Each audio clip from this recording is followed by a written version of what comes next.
Money has a way of revealing truths people try to hide. I learned this standing outside my father's study, hearing him discuss my future, or rather the lack of one he'd planned for me. We can't afford both, Linda. Emily's law school has to take priority. Sarah will have to make do with the diner job. My fingers dug into the doorframe as I listened. 22 years of being the family afterthought crystallized in that moment. The golden child, Emily, would get her shot at becoming a prestigious attorney while I'd be slinging hash browns at Pete's diner. But Robert, we promised both girls we'd help with their education. My mother's voice wavered, weak as always. Emily has real potential, Sarah. Sarah just needs to be practical. I stepped back from the door, my chest tight with something between rage and vindication. All those years of telling myself I was imagining things, that my parents couldn't possibly favour Emily so blatantly, gone in an instant.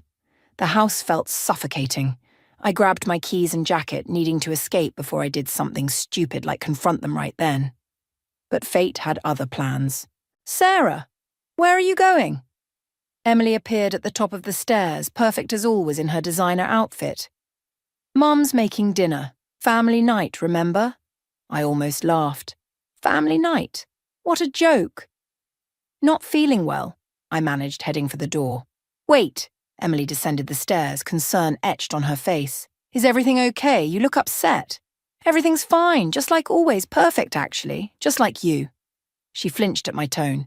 What's that supposed to mean? Nothing. Absolutely nothing. Just like my future, apparently. Sarah? The door slammed behind me with satisfying force. I made it halfway down the driveway before my father's voice boomed from the porch. Young lady, get back here right now. I turned, seeing him silhouetted in the doorway, my mother and Emily hovering anxiously behind him. 22 years of swallowed words rose in my throat. Why? So you can tell me to my face that I'm not worth investing in? That Emily's the only one who deserves a future? His face darkened. You were eavesdropping. Damn right I was. And I'm glad I did. Finally got some honesty around here. Sarah, please. My mother stepped forward. We can discuss this. Discuss what? How you've spent years funneling everything to Emily while telling me to be practical, to lower my expectations, to settle. Emily's face had gone pale. That's not fair. Life isn't fair, sis. But you wouldn't know about that, would you? My father's voice turned cold. That's enough. You're being childish and ungrateful. Ungrateful? I laughed, the sound harsh even to my own ears. For what? The lifetime of being second best? The constant comparisons? Or maybe I should be grateful for the diner job you've so generously planned for my future. If you'd shown half the dedication Emily has, I got better grades than she did.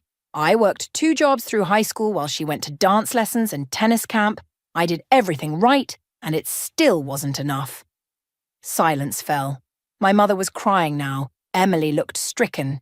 And my father just looked disappointed, as usual. If that's how you feel, he said finally, perhaps you should leave until you've calmed down and can be reasonable. Don't worry, I said, backing away. I'm done being reasonable, I'm done being practical, and I'm done being the family disappointment. I got in my car, hands shaking as I turned the key.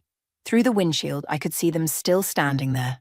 The perfect family tableau, minus the inconvenient second daughter who'd finally stopped playing her assigned role. As I drove away, one thought crystallized in my mind. I was going to prove them wrong. And when I did, they'd regret every moment they'd spent underestimating me. I ended up at Aunt Clara's house that night, my hands still shaking as I clutched a cup of chamomile tea.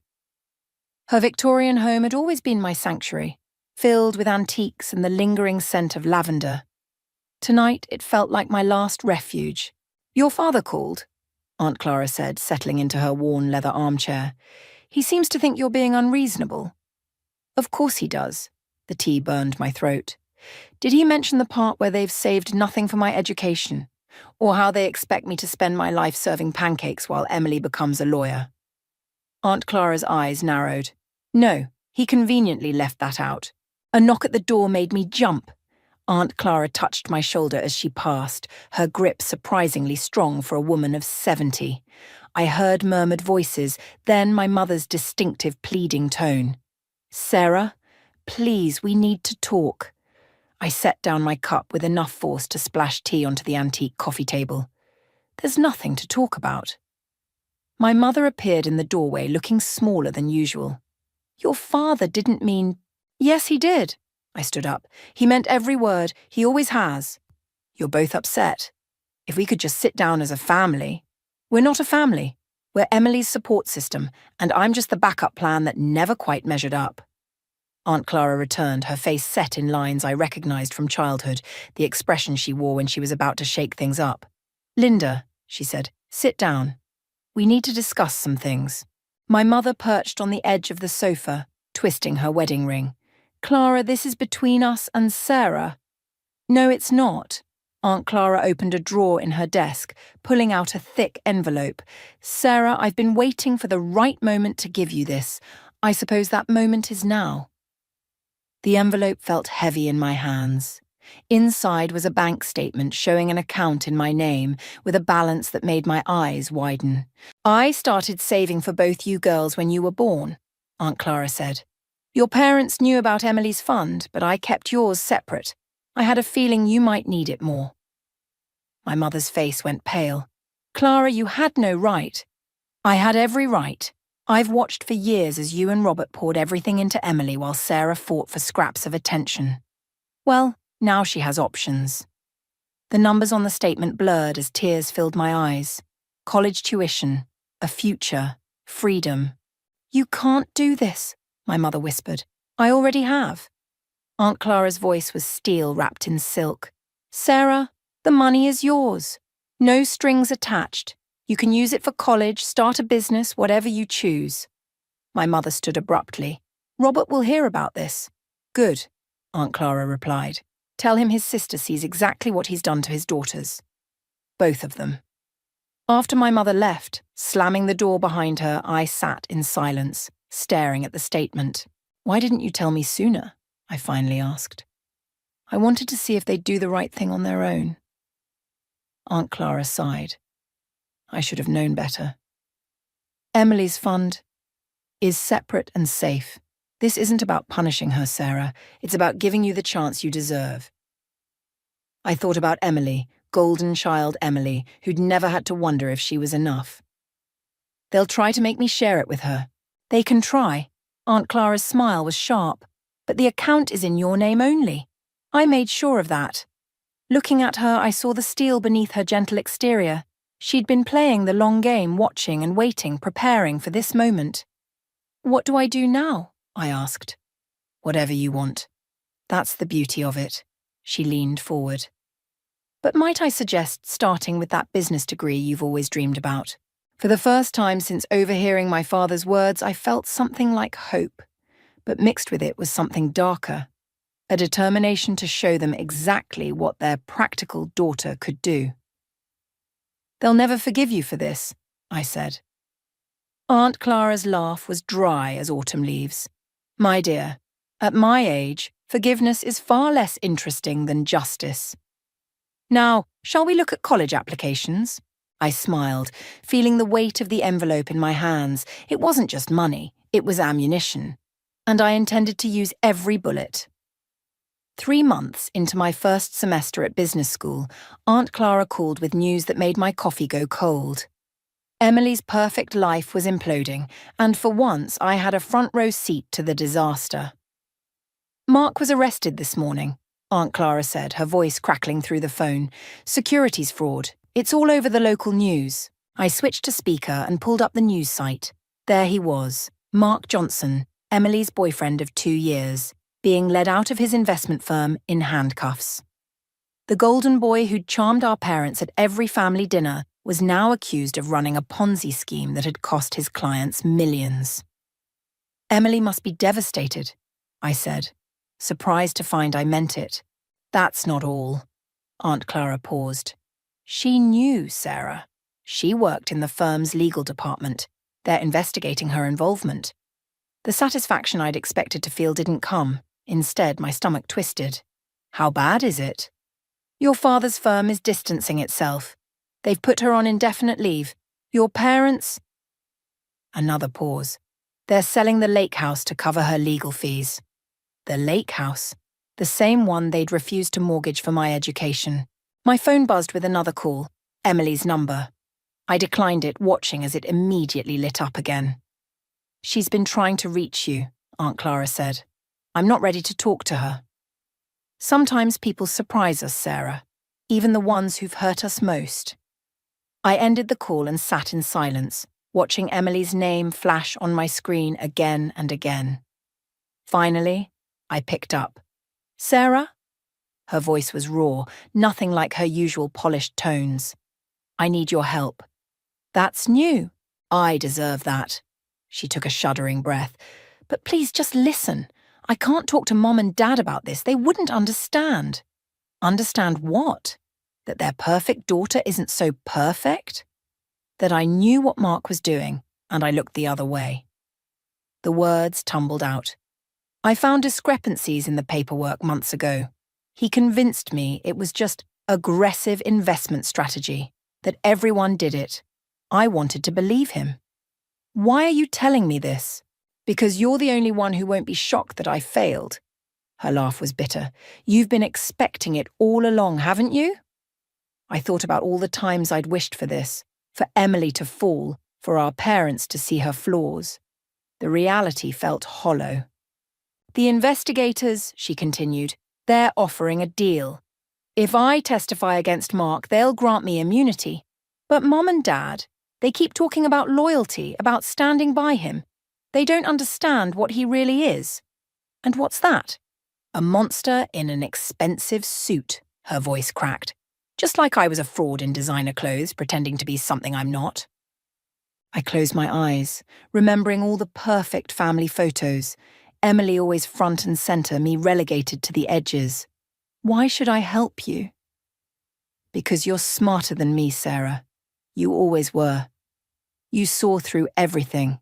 Our parents, their expectations, this whole facade. I need that clarity now. You want my advice? Take the deal. Burn it all down. Silence stretched between us. Then, will you come with me to the prosecutor's office? I thought about my morning class, the midterm I should be studying for. When? Tomorrow at 9. She hesitated. I know I don't deserve your help. No, you don't. I cut her off. But I'll be there. Not for you. For the truth. After we hung up, I sat staring at my reflection in the darkened window. The sister who'd always lived in Emily's shadow was now the one she turned to for strength. The irony wasn't lost on me. My phone lit up with a text from our father. Emily needs her family united right now. Whatever issues you have with us need to wait. I typed back 4 words. I'll handle it myself. Just like I always had. Tomorrow I'd watch Emily dismantle her perfect life piece by piece. Part of me would enjoy it. I wasn't saint enough to pretend otherwise. But another part recognized something familiar in her voice, the sound of someone realizing their whole life had been built on shadows and lies. I opened my laptop and began researching securities fraud cases.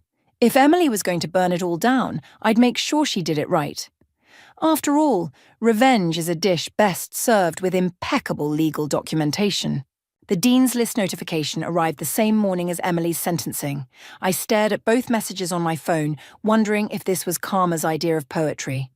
Top of my class in business school while my sister faced 18 months of probation and mandatory community service. My father's name lit up my screen. I hadn't spoken to him since the prosecutor's office, but I answered anyway. Your mother and I are having dinner at Lorenzo's tonight, he said, skipping any greeting. We need to discuss Emily's situation. I have exams. This is family, Sarah. More important than any test. I watched students stream past my dorm window, heading to class. Funny how family wasn't more important than Emily's law school when it came to my education. That's not fair. Actually, it's exactly fair. Emily made her choices. She can deal with the consequences. She's lost everything, he said, his voice cracking. Her career, her reputation. And you're still more worried about her than proud of me. The words slipped out before I could stop them. Silence stretched between us. Then, what do you mean? I made Dean's List, first semester of business school, not that you asked. More silence. I could almost see him processing this information, trying to fit it into his worldview where Emily was the achiever and I was the practical one. That's wonderful, Sarah. But right now, Emily needs help. Of course, I laughed, the sound harsh even to my own ears. You know what? I have to go. Good luck with dinner. I ended the call and opened my laptop, pulling up the business proposal I'd been working on. Greg Matthews, the restaurant chain owner who'd given me my first job, had mentioned an internship opportunity. My proposal was due tomorrow. A knock at my door interrupted my thoughts. Emily stood there, looking smaller in jeans and a plain sweater. No more designer labels. Aunt Clara told me about Dean's List, she said. Congratulations. I left the door open, but returned to my desk. Thanks, she hovered in the doorway. Mum and Dad don't get it, do they? How hard you've worked. They don't want to get it. It doesn't fit their narrative. I didn't either. She stepped inside, closing the door. I believed what they believed, that I was the successful one, the one with potential. But you? She picked up one of my textbooks. You're going to surpass everything they ever imagined for me. Is that why you're here? To acknowledge my potential? No. She set the book down. I'm here because Dad called. They're planning to ask you for money tonight for my legal fees. The room seemed to tilt slightly. What? The lake house sale fell through. They're desperate. She wrapped her arms around herself. I told them not to ask you, but they won't listen. They still think they can fix everything for me. I turned back to my laptop, fingers hovering over the keyboard. And what do you think? I think it's time I fix things myself. She moved toward the door. I got a job. Nothing special. Administrative work at a small firm, but it's honest work. Why are you telling me this? Because you were right. About everything. And I wanted you to know that, before they try to drag you back into their version of reality tonight. After she left, I sat staring at my business proposal. The internship would be demanding. 60-hour weeks, intense training, no room for family drama. Exactly what I needed. I opened my phone and typed a message to my father. Can't make dinner. Deadline for an opportunity I can't miss. Emily knows how to reach me if she needs to. Then I turned back to my proposal, adding a final section about navigating complex business relationships and maintaining professional boundaries. Greg Matthews would appreciate the irony, even if he never knew the full story. My phone buzzed with responses from my parents, but I didn't read them. Instead, I focused on my work, letting their messages pile up like the years of expectations I was finally learning to ignore. Sometimes revenge isn't about destroying someone else's dreams. Sometimes it's about building your own, brick by brick, while they watch from the sidelines, finally understanding what they failed to see. Life has a twisted sense of humor. I discovered this standing outside Pete's diner, watching Emily tie on the same apron our father had once intended for me. Her hands shook as she struggled with the strings, her manicured nails a stark contrast against the worn fabric. Greg Matthews stood beside me, his presence a reminder of why we were here. Your sister starts training today? Apparently. I checked my watch. We should head inside. The investment meeting. Can wait 5 minutes. He studied Emily through the window. Interesting choice, her working here. Desperate times. I adjusted my blazer, the fabric smooth and expensive against my skin. It's the only place that would hire her with her record. The bell chimed as we entered. Emily's head snapped up, her eyes widening at my business attire. I pretended not to notice, leading Greg to our usual booth. Sarah. Emily approached, notepad trembling slightly. I didn't know you were coming in today. Monthly investment meeting with Greg, we always have it here. I kept my voice neutral. Coffee black, Greg. The same. He watched Emily hurry away. You didn't warn her? Should I have? The door chimed again. Our parents walked in, stopping short when they saw me. Of course they'd come to support Emily's first day. The irony wasn't lost on me. Sarah? My mother stepped forward. We didn't expect... Clearly, I turned to Greg. The projection reports show a 30% increase in revenue since implementing your new system. My father approached our table, his presence casting a shadow over our papers. You look well, Sarah. The business world suits you. Dad. Emily returned with our coffee, nearly spilling it. It's fine, Emily. I pulled out my laptop. They're here for you, not me. Greg and I have work to discuss. Actually, my father cleared his throat, we hope to speak with both of you about the family trust. The laptop screen blurred slightly. What trust? Your grandfather's. He glanced at Greg. Perhaps we could discuss this privately. Greg's my business partner. Anything you need to say, you can say in front of him. My mother touched Emily's arm. Sweetheart, maybe you should take your break now. The trust, my father continued, was meant to be split between you girls, but with Emily's legal fees and the conditions of her probation, the pieces clicked into place. You want my half? We want to protect your sister's future. Greg set down his coffee cup with deliberate care. Robert, perhaps this isn't the best time. When is the best time? My voice cut through the diner's morning chatter. When Emily needs more money? When you've run out of ways to prop up her mistakes? Sarah, my mother pleaded, she's trying to rebuild. By taking my inheritance, after everything? I stood, gathering my papers. Greg, we should continue this at the office. Sarah, please. Emily stepped forward, still clutching her notepad. I didn't know they were going to do this. I told them not to. Save it. I met her eyes. You know what's funny? Dad always said I should work here because it was practical, because it was all I could hope for. Now look at us. My father's face darkened. That's enough. No, it's not enough. I turned to Greg.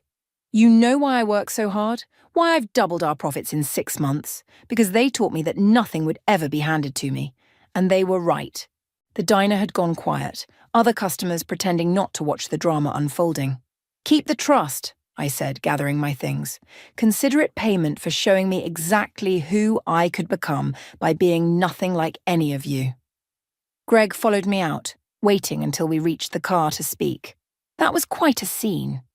I apologize. It won't affect our business. Sarah. He touched my shoulder. I'm promoting you to regional manager. You've earned it. And clearly you need to get as far from this town as possible. I gripped my laptop, knuckles white. Through the diner window, I could see Emily wiping tables while our parents hovered nearby, still trying to fix her life while mine expanded beyond their reach.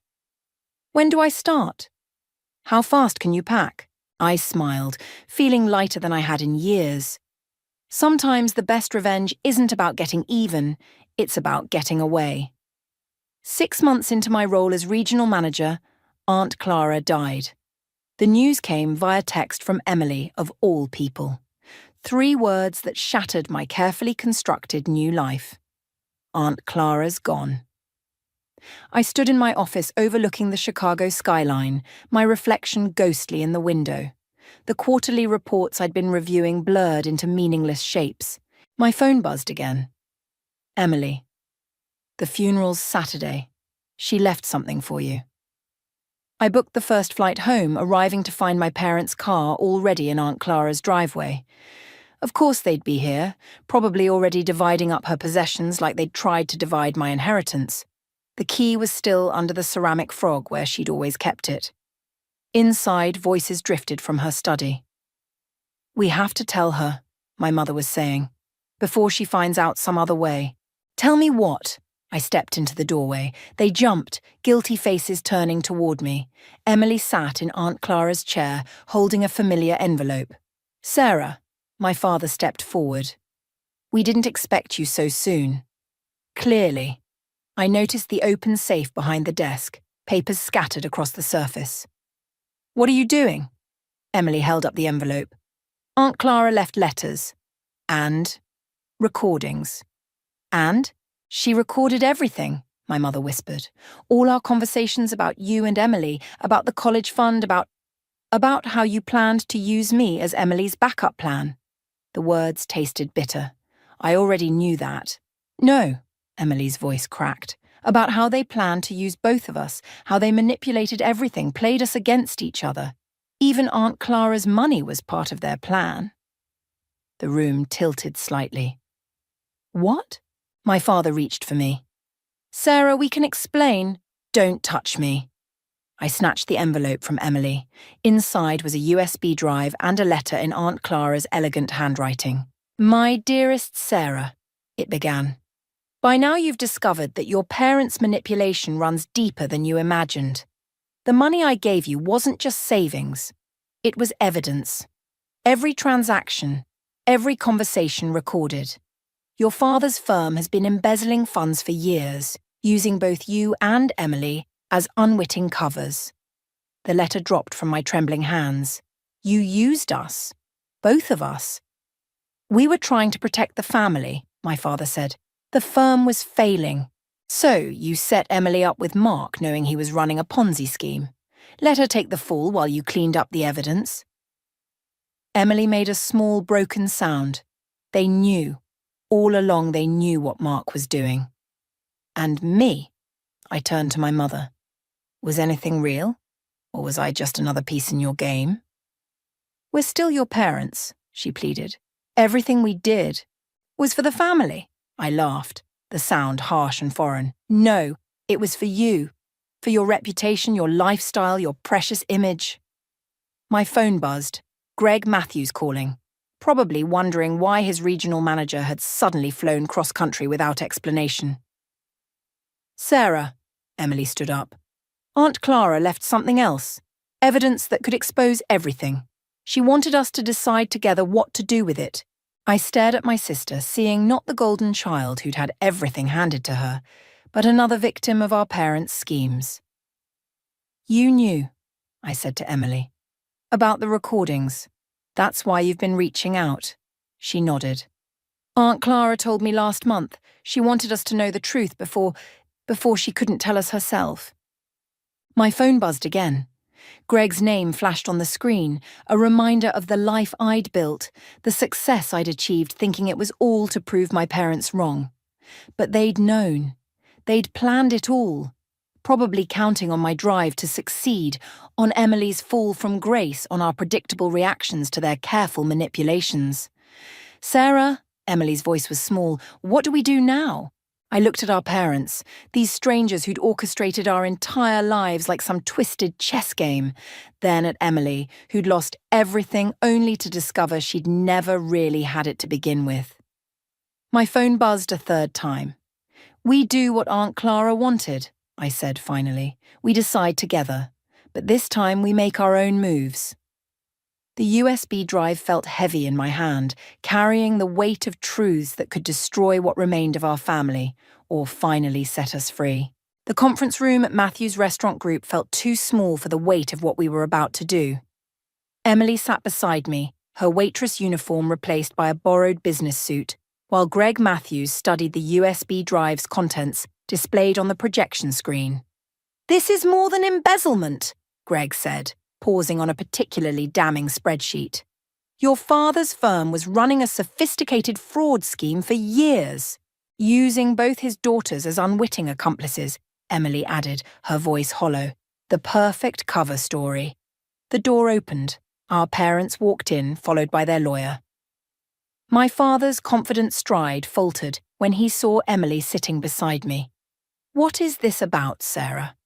He tried to take control, as always. Your mother and I have a charity function. Sit down. My voice cut through his pretense. You're going to want to hear this. Greg clicked to the next slide. Our father's signature on documents linking his firm to Mark's Ponzi scheme. Evidence of shell companies set up in both Emily's and my names. Where did you get these? The lawyer leaned forward. Aunt Clara kept receipts. I met my father's eyes. All of them. This is absurd, he blustered. Emily, surely you don't believe... I testified against Mark, Emily interrupted. I can testify against you, too. Our mother's perfectly manicured hands trembled. We were protecting you both. By making me the fool guy? Emily's laugh was bitter. By pushing Sarah into the restaurant business so you'd have a legitimate front for laundering money? I placed 2 folders on the table. Option 1. We turn everything over to the FBI. You go to prison, the firm collapses, and the Thompson name becomes synonymous with fraud. Option 2, our father's lawyer asked quickly. You sign these papers transferring control of the firm to Emily and me. You retire quietly, move to that beach house in Florida you bought with stolen money and never contact us again. You can't be serious. Our father stood. Everything I built was built on lies. I remained seated, calm. Everything you made us believe about ourselves, about each other, it was all part of your game. We're your parents, our mother pleaded. We love you. No, Emily's voice cracked. You loved what we could do for you. There's a difference. Greg cleared his throat. The FBI has been notified. They're waiting for our call. You have 10 minutes to decide. Our father reached for the folders, but I pulled them back. One more thing. The diner, Pete's. You're signing it over to the staff. They've earned it. The diner? He looked confused. What does that matter now? It matters because it's where this started. Where you thought I belonged. I smiled. Consider it karma. The minutes ticked by. Emily gripped my hand under the table as our parents whispered with their lawyer. Finally, our father picked up a pen. You'll regret this, he said, signing. Someday you'll understand. We already understand. Emily took the pen, adding her signature where needed. That's the problem. After they left, Greg studied the signed papers. You realize you've just become CEO of a major investment firm. Co-CEO, I corrected, looking at Emily. If you want it? She straightened her borrowed blazer. I did pass the bar exam even if I never practiced. Besides, someone needs to clean up their mess. And you? Greg asked me. Still interested in running my restaurant chain? I thought about the diner, about all the paths that had led us here. Actually, I have some ideas about expansion. Emily's firm could provide the capital. Legal capital, Emily added with a faint smile. We walked out together, leaving our parents' lawyer to pack up his briefcase. Outside, the sun was setting over the city skyline. Was this the revenge you wanted? Emily asked softly. No, I admitted. It's better. They wanted us to compete, to tear each other down. Instead we're building something new. She squared her shoulders. Together. I nodded, watching our parents' car disappear into traffic. Sometimes the best revenge isn't about destroying what others built. It's about building something they never thought possible. The key to Aunt Clara's house felt heavier than usual as I unlocked the door one last time. The realtor's sign in the yard cast long shadows in the evening light. Inside, most of the furniture was gone, leaving only the essentials Emily and I had decided to keep. Her footsteps echoed behind me as we entered the study. Found something else in the safe, she said, holding up a DVD case. It's labeled, for Sarah and Emily, after. We sat on the floor using my laptop to play the disc. Aunt Clara's face filled the screen, recorded months before her death. My dear girls, she began, if you're watching this, you've discovered the truth about your parents. But there's one more thing you need to know. Emily gripped my arm as Aunt Clara continued. Your parents didn't just manipulate you. They manipulated me too, made me think I was protecting you by keeping their secrets. It took me too long to realize that protection sometimes means letting the truth hurt. The camera shifted, showing documents, recordings, a lifetime of evidence gathered not just against our parents, but against an entire network of fraud. I'm not proud that I waited, Aunt Clara's voice continued, but I wanted you both strong enough to handle what came next. Sarah, your business acumen. Emily, your legal knowledge. Together, you're more powerful than they ever imagined. Emily paused the video. She planned this. All of it. No, I said, understanding finally. She gave us the tools to plan it ourselves. We watched the rest in silence. When it ended, I closed the laptop, looking around the study where everything had started. The diner staff signed the ownership papers today, Emily said. They're renaming it Clara's. I smiled, remembering our father's dismissal of my potential, his insistence that the diner was all I could hope for. Now it would stand as a monument to the aunt who'd seen what he couldn't. The FBI wants to interview Dad again, Emily continued. They found connections to 3 more investment firms. Let them. We have our own empire to build. She studied me. Do you ever wonder if we're just playing into their hands, becoming what they wanted us to be? No. I stood, running my fingers along Aunt Clara's empty desk. They wanted us to compete, to tear each other down. Instead, we're stronger together. Emily joined me at the desk. The board meeting's tomorrow. Ready to announce the merger. Matthews Thompson Holdings. I tested the words. Think Greg will mind being the junior partner? He's getting 3 new restaurant locations out of the deal. He'll survive. We gathered our things, preparing to leave Aunt Clara's house for the last time. At the door, Emily hesitated. Sarah, that night you overheard Mom and Dad talking about the diner. Was that really when everything changed? I thought about it, remembering the anger, the hurt, the years of feeling second best. No. Everything changed when I stopped letting their version of me define who I could become. And who are you now? The question hung in the air as I locked the door. Through the window I could see Aunt Clara's garden still blooming despite her absence. I'm someone who knows the difference between revenge and justice, I said finally. And more importantly, I'm someone who knows which one matters more. Emily nodded, understanding. We walked to our separate cars, headed to our separate homes, but connected now by something stronger than shared pain or shared triumph. I started my engine, watching Emily pull away first. Tomorrow we'd face the board, announce the merger, begin building something neither our parents nor Aunt Clara could have imagined. But tonight, in the quiet of Aunt Clara's empty house, I felt the last pieces of my old self, the angry, overlooked second daughter, finally fall away. The truth about revenge isn't that it heals you. It's that sometimes in pursuing it, you find something better. The power to rewrite your own story, on your own terms. I pulled away from the curb, leaving Aunt Clara's house and all its ghosts behind. Ahead lay the future we'd chosen, not the one chosen for us. And that, more than any revenge, was the sweetest victory of all.